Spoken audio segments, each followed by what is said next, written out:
Nikola Tesla, born in 1856 in Croatia, was a visionary inventor and electrical engineer.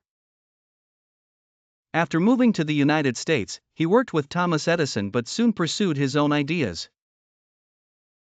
Tesla is best known for developing alternating current (AC) electricity, which transformed how power is generated and transmitted. In 1893, he demonstrated wireless communication and envisioned a world powered by renewable energy. Despite facing many challenges and financial struggles, his inventions laid the groundwork for modern electrical systems.